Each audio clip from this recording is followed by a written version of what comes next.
Hi, I'm Mike Papantonio, and this is America's Lawyer.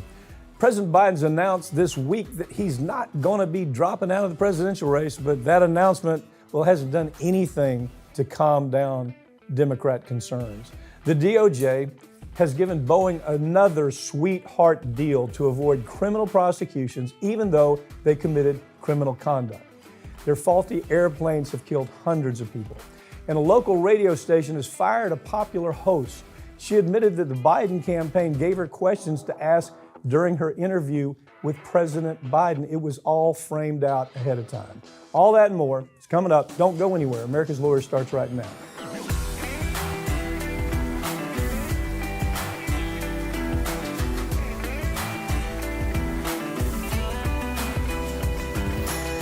President Biden says that he isn't going anywhere, even as polls show that 72% of voters want someone else at the top of the ticket. That's easy to understand. Democratic donors are furious about this decision, and they're now threatening to revolt. I've got Farron Cousins with me today, by far one of the best progressive commentators in the business.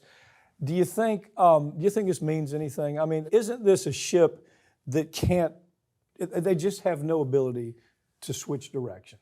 I mean, it's the Democratic behemoth ship that cannot change directions. What's your take? Yeah, I don't think it matters how much outside pressure there is. Even the high-profile voices, whether it's with Hollywood, whether it's with the strategist class, or with the donors, the decision is 100% up to Biden. And with him being adamant, saying, "I'm not going anywhere," that's the way it's going to be, right? I mean, he got the votes in the primary. He's won the states. We've got the rule for the convention that says if you vote for somebody that didn't win your state, your vote doesn't count. Yeah. So it is what it is. Like, it's stuck. Yeah, it's a box. Even though 70% of progressives say that there needs to be a new guy in charge. I mean, the numbers are absolutely startling. Yeah. And, you've got this small group of progressives that are never going to change his mind. I mean, you could have this babbling, incoherent idiot. Doesn't make any difference what's going on in that position. They're such team players. They wear the blue hat. They're the ones that send in comments with the little blue stars, the little blue hearts all over those. You can't change their mind. So I guess, at this point, it's just something that's going to go forward, and we're going to see how it lands, right? Right. And they say, hey, you're helping Trump by bringing attention to Biden. No, we're actually trying to beat Trump by bringing in somebody capable of beating Trump. Right. So don't come at me with those arguments, because that is absolutely the dumbest thing I've ever heard these people say. It's childlike thinking, isn't it? Well, and that's the thing, is the donors understand that. They say, listen, the most important thing is to beat Donald Trump. Do the polls show that Biden can beat Donald Trump? No, they don't. They absolutely do not show him winning, and didn't show him winning even before the debate. And we're in July. Yep. Okay? The best polls for Biden, the closest ones, are the national polls, not state-centered, not on states that are going to make a difference in the election. If you look at those, it should scare the bejesus out of the Trump Democrats. wins, I think, 303 electoral college votes. That's correct. So, we can do what we do every week. We can tell the truth about what we're seeing, but you're always going to have that faction that is absolutely incapable of critical thinking. They've lost the ability to critical think. They have, even though the politicians are saying, well, we got to jump in line, Jeffries, we got to jump in line, Schumer's, we got to jump in line, AOC, oh yeah, he's our guy. That might be happening, but you have donors. Listen to this. Abigail Disney, she is huge donor for the Democrats. She says, either you do something about this or I'm not going to give you your money. Now, will that change? It might, but it's not a good message. Gideon Stein said, we're going to hold back $3.5 million until something happens. This is a big list. The list goes on and on. Yeah, and tens of millions of dollars in this final stretch of the election that is either not going to be flowing, or some of them have said, listen, if you're not going to listen to us on the presidential ticket, then you're digging your own grave. So what we'll do, we're going to go support the down ballot Democrats, give them money directly. Because here's the thing, these swing state polls, every swing state, Trump is winning.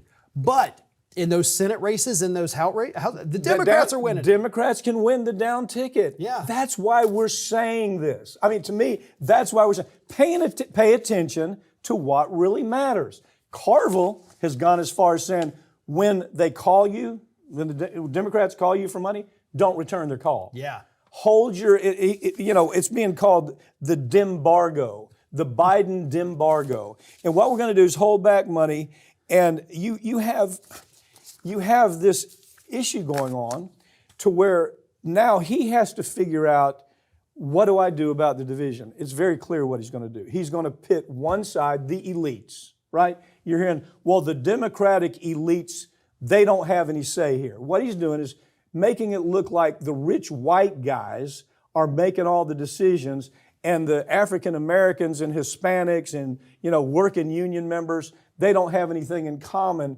with the elite white guys. That, when you have to divide your party, you have to literally divide your party, that's pretty damn serious.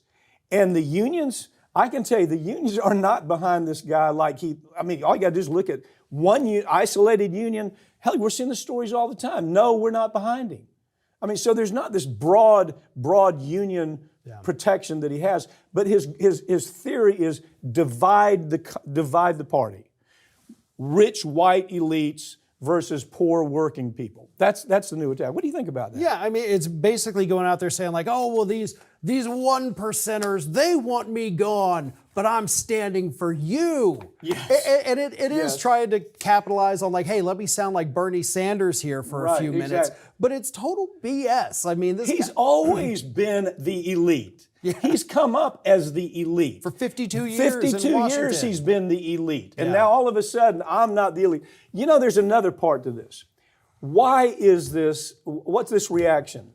It's got to have something to do with his history. Do you remember when Obama talked him out of running the first time? Okay, put up Hillary Clinton. And so, I mean, he wanted to run. He was furious that Obama was pushing Hillary Clinton, and he might have been right. Had he run, we might not be where we are right now. But the point is, he feels he has that history that he has to play to. And by God, nobody's pushing me out this time. That's kind of the way I see it too. Yep. Paris Hilton has come a long way since her days of being media's favorite party girl. These days, she's working to bring attention to rampant abuse of children at reform schools, something she's personally experienced growing up. This is a compelling story. I had invited her to Vegas, and I interviewed her for about an hour. About 2,000 lawyers in there. I have been doing those interviews with everything from Matthew McConaughey to Sting to Fogarty, you name it. We've done huge interviews. But I've never had an interview where the group has stood up and given her a standing ovation twice. Yeah. Never had it happen. But she did that. You were there. What was your take? Her story, you got to get past this whole media creation of Paris Hilton in the early 2000s and into the 2010s. Her story of what she experienced growing up as a teenager is beyond horrific. And she's now written about it in a book. There is the documentary out there. But most importantly, she was recently at Congress lobbying them, telling her story and telling the stories of countless others that have experienced this horrific abuse, sexual abuse, torture at these so-called reform schools all over the country. And it's really, unfortunately, very rampant in the foster care system. Well, what I wanted to do in Las Vegas, I had 2,000 of some of the best lawyers in the country in the room in Vegas. We do that program twice a year. I've done it for 25 years, twice a year. And so we're always looking at what are the things on the horizon that we really should pay attention to? What are the social issues, opioids, tobacco, PFAS, you name it. That's where all of that begins, is those meetings we have in Vegas. So I invited her out because we're now going to be involved with handling these cases all over the country. The story she told about force-fed medications, sexual abuse, being woken up in the middle of the night, stripped naked, and doing a vaginal check to see does she have anything in her vagina gynecological exams regular in the middle of the night. Well, we know all it was sexual abuse. Yeah. She was put in solitary confinement. She ran away several times. But everybody has this picture of Paris Hilton that I suppose they must have developed with her. She had a program called Simple Life, which was if you ask her about it, she says those are my clown years. This is a woman who built $1 billion industry on her own. Yeah. Didn't have anything to do with the Hilton money. On her own, built $1 billion industry by the time she was 30 years old. And so you talk about credibility. What she's saying is it's gotten so bad that most states don't even have a system to keep up with the number of abuse cases. They don't have any way of knowing what are these facilities that are doing this horrible, horrible stuff. And they're all over the country, controlled by 3 corporations.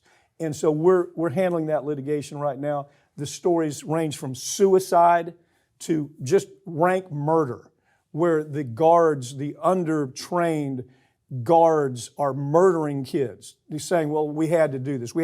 One child was suffocated when 4 guards sat on the child. That was all about the child threw a biscuit across the room, and they killed that child. Those stories are all over the place, and they're surfacing like crazy right now. Yeah, and you bring up a really good point there about the companies that own these, because another thing that happens is a little bit of the shell game, right? If this school gets in trouble because, you've been abusing kids, right. Well, we actually didn't do that. The old people who ran the school and they own the school, but now look, it's a new school. We put a new name on the outside. Yeah. We're not responsible for any of that. It's the same people, just changing hands, trying to make it seem like, okay, the bad folks are gone. Now give us your kids, and we're going to continue the cycle of abuse. Fair, and it's the same people that run the adult prisons all over the country. They've actually caught some of these organizations where judges have gone to prison for taking kickbacks to send children to the kind of facilities that she's in front of Congress talking. Kids for cash. And this is what she's speaking out about. And like I say, I've been doing this for years, interviewing the biggest names. Al Pacino. Al Pacino didn't get a standing ovation. I mean, the point being, when she speaks from truth and experience, and it's really scary stuff. It is. Grand jury documents from the Jeffrey Epstein case have finally been released after almost 20 years. These documents are somehow even more disgusting than anybody could have predicted. When this story first started surfacing, I think you might have been the first to be talking about it on a regular basis. I mean, when I look back, you were at the edge of this story. It was a friend of mine, actually, that initiated some of these first cases. You picked up on the story and you reported on some of the first things that ever happened on Epstein. Even back, how long have we been in this together? 20 years? Yeah, 20 years. Even back when you were talking about this, you were saying, what the hell? Why is this man not being seriously prosecuted? Pick it up from there. Yeah, obviously when Epstein was first arrested and all this happened in 2006, he was given his prison sentence, 13 months. You can leave 6 days a week. Just basically come back here to sleep. Keep doing what you're doing. And the whole thing stunk from top to bottom. Mm-hmm. But we never got our hands, because we weren't allowed to, on any of these documents. Right. Well, last week, these grand jury documents came out. And when you look at these grand jury argument or statements, the things these individual people said to the victims, suddenly it becomes clear, like, okay, that's why he didn't get punished, because this grand jury looks like it was people that were selected by Epstein himself. They were so horrible, and the prosecutors were horrible to the victims. And you, to your credit, I remember, we're saying, why won't they release these documents? Time and time, that's what you said on the show. Why won't they release these documents? All of a sudden, DeSantis, of all people, comes along. Yeah. And he says, yes, you will release these documents, because any grand jury hearing that takes place, if it involves sexual abuse, then you're going to have to release it. And all of a sudden, you had your wish. Talk about some of the things that you were talking about back then that were probably going to be in these articles, in these documents. A lot of victim blaming, right? These young girls, 13, 14 years old. We knew at the time, before we got these documents, this is going to be turned around on these young girls who didn't know what the hell was going on. They're offered hundreds of dollars just to show up at his place. Don't question what he tells you to do. And then, of course, they turn that on these young girls. The grand jury themselves and the prosecutors What was some of the stuff did. they asked him? I thought it was. I mean, oh my God. They said, you're aware that what you're doing to your own reputation, to the 14-year-old girl that was repeatedly raped, what you're doing to your reputation. You are aware that you, 14-year-old girl, you committed a crime. Yeah. You're a prostitute, they told her. Yeah.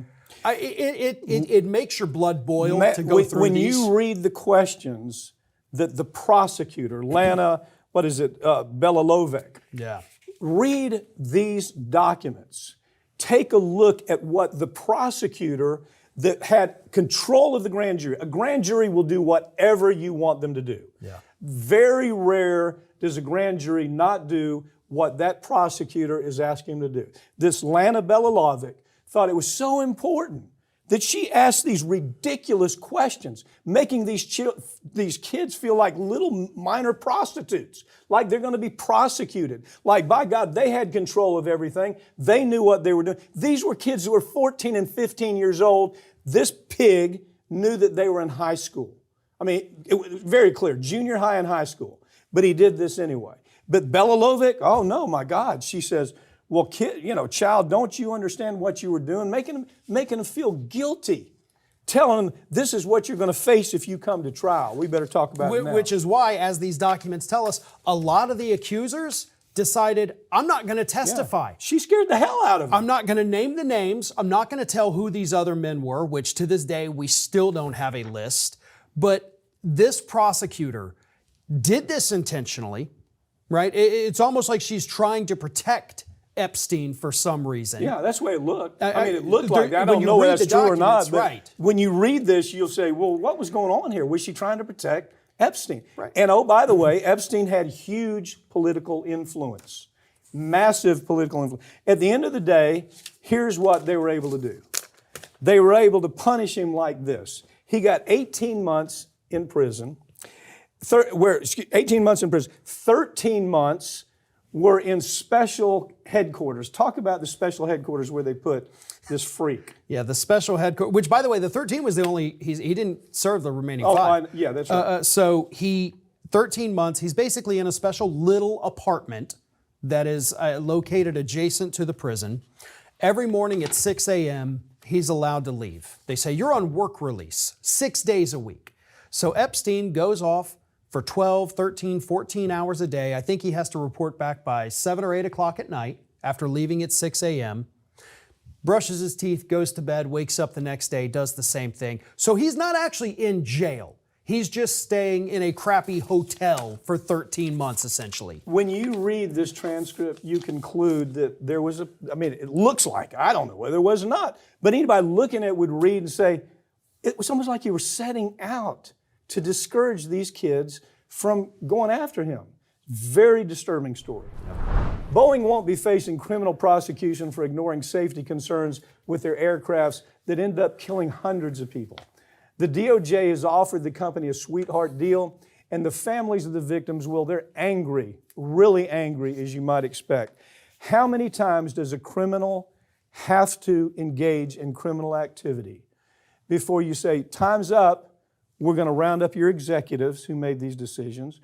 We know exactly who made these decisions. We have emails, we have memos, we have a paper trail a mile long. We could call Joe Smith or whoever it is into a courtroom and say, you made this decision. And you made this decision while something was pending where the company had already been given one break. Talk about it. Yeah, what happened here, and here's, God, this is so infuriating too. It is. But Boeing, of course, many years ago, after these 2 massive airline crashes in Indonesia and Ethiopia that killed everybody on board, more than 300 people dead, and the DOJ said, okay, Boeing, here's what happened. We know for a fact that you guys lied to federal regulators, which is a crime. You ignored all the regular safety protocols, which is a crime. You're using shoddy contractors, deceiving your own investors. We've got you on everything. So give us a couple $100 million and we'll let you go. Just do not break the law again over the next few years. Well, Yeah, please don't break the law again. And You killed 300, almost 350 people. Please don't do that again. And we're going to let you go with paying this little pittance of a money. right. And then, of course, Boeing violated the terms of that agreement.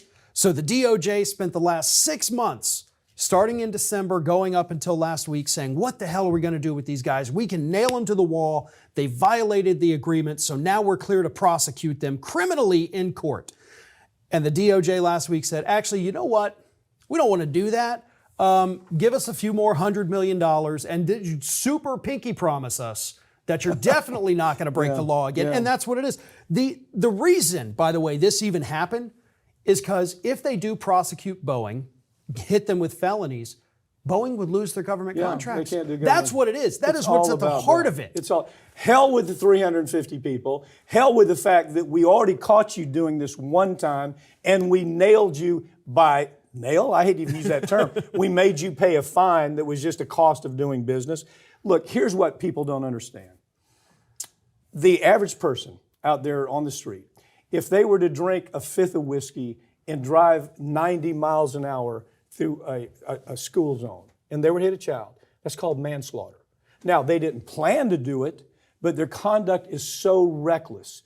It's so indifferent about what might happen. It's so I don't give a damn about what might happen.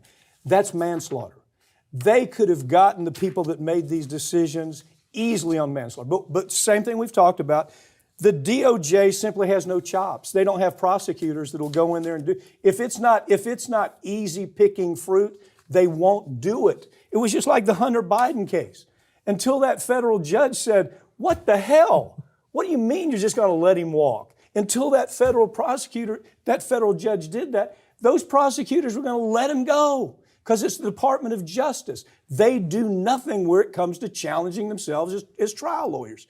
And so this judge, I'm really kind of hoping this judge will say the same thing. You already had your one chance. You already had a chance to do this. You might keep your contract, but we're going to prosecute some people.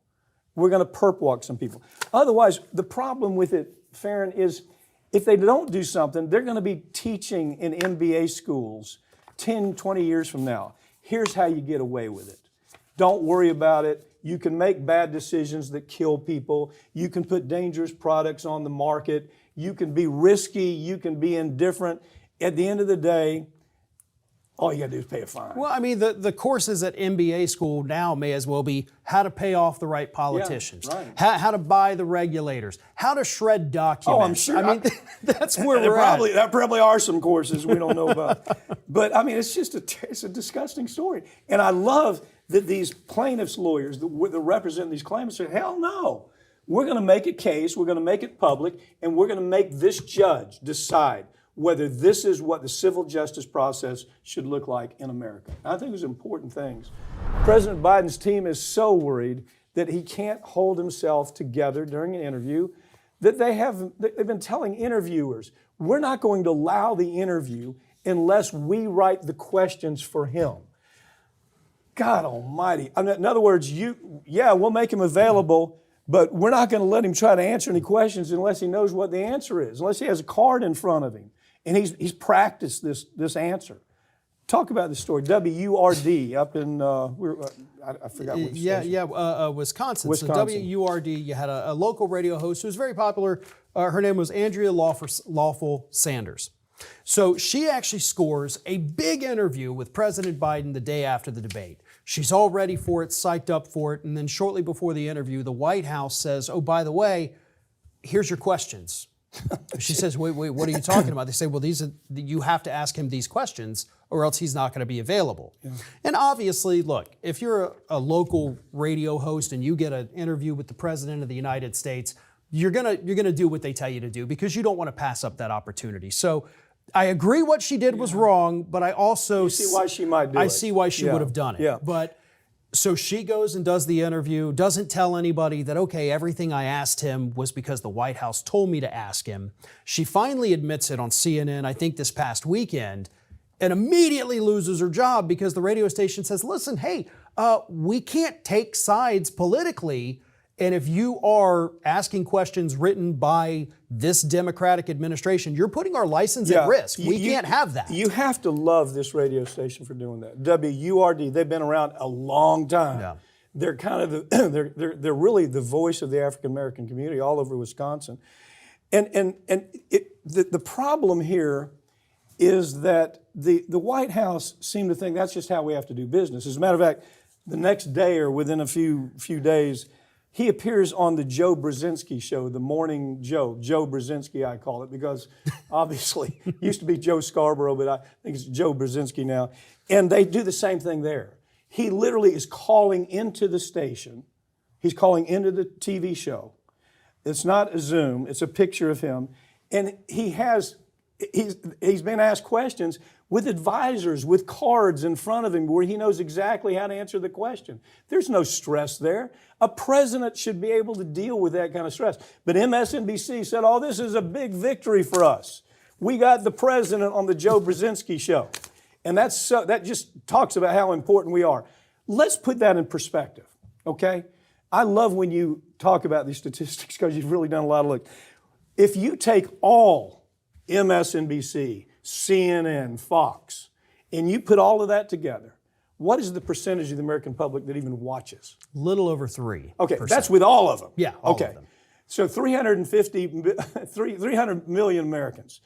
And there's such a bubble that when he does that, the Democrats think, oh my God, we're okay, you know? It's a bubble. The MSNBC, CNN, Fox bubble, they really believe that their impact is so profound that we can have him calling into a show and Joe Brzezinski and his wife can be asking questions where he's somewhere else answering the questions with a cheat sheet. I mean, that's basically what happens there. Well, and as I like to point out too, if this story had come out during the Trump administration, where the Trump people are feeding the questions to the interviewers, I'd have covered it and I'd have slammed the hell out of him for it. Everybody else that does this would have slammed the hell out of him for it. So it's not okay to have a double standard. Just because you don't like it, just because it's your guy, doesn't mean you can't call him out. You have to call him out even more when it's your guy. Mm-hmm. You have to have accountability on your side.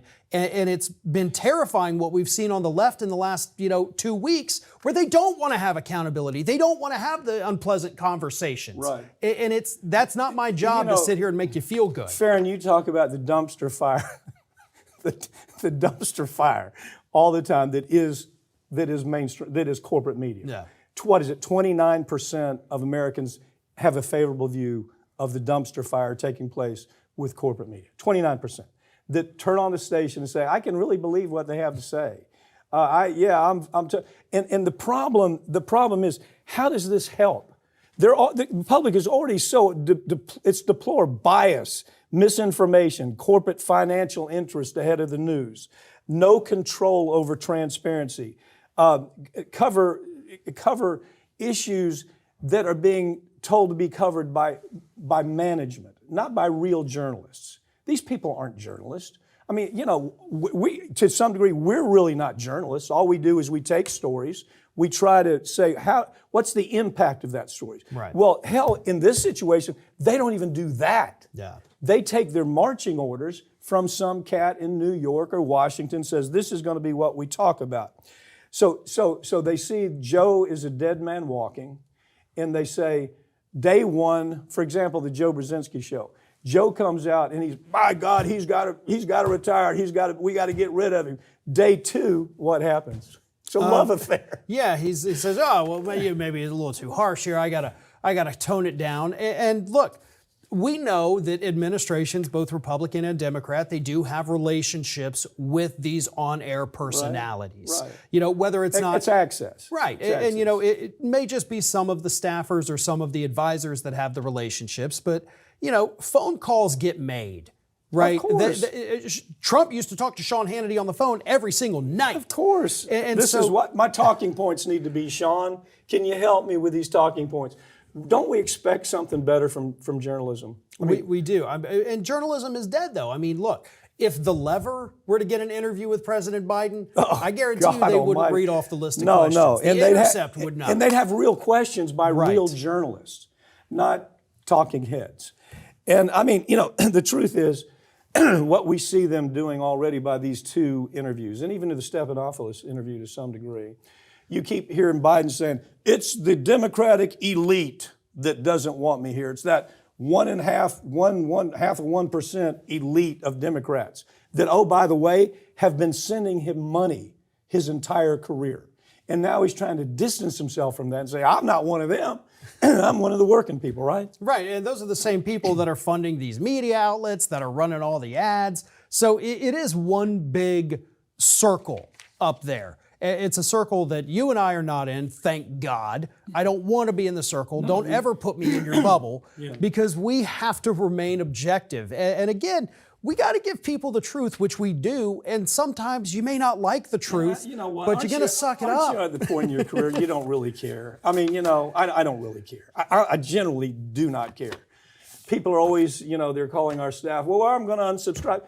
Knock yourself out, brother. Knock yourself out. It's not going to change anything we do because we don't, the way this is financed, this show, it doesn't make any difference to us, does it? Well, my thing is, look, I don't want people to unsubscribe. I want them to stick around and maybe start thinking a little more critically. You don't have to agree with me. They don't have to agree with you, and that's wonderful.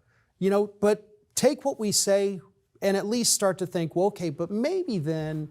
It won't happen. It won't happen. I would love to see everybody kind of wake up a little bit. So I want them to stick around just to make them think more. Okay, that's where you and I differ a little bit.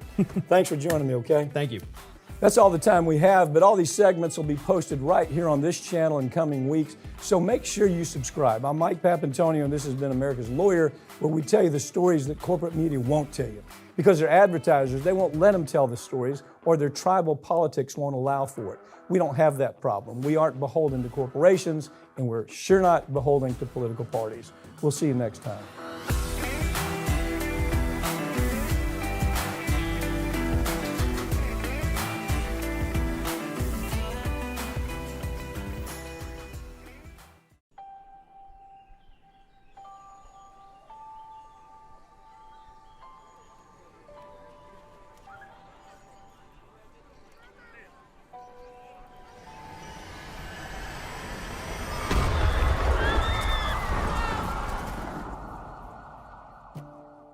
That it had helped dirty money flow through its branches around the world, including at least 800... Plaintiffs allege that the defendants provided money and medical goods to terrorist groups Hezbollah and Jaish al-Mahdi. This is a well-organized business for these individuals that carry out these attacks. Terrorism is a business, and they run it like a business. They knew about what was going on for a decade. They absolutely, no question about it, knew that HSBC was washing money.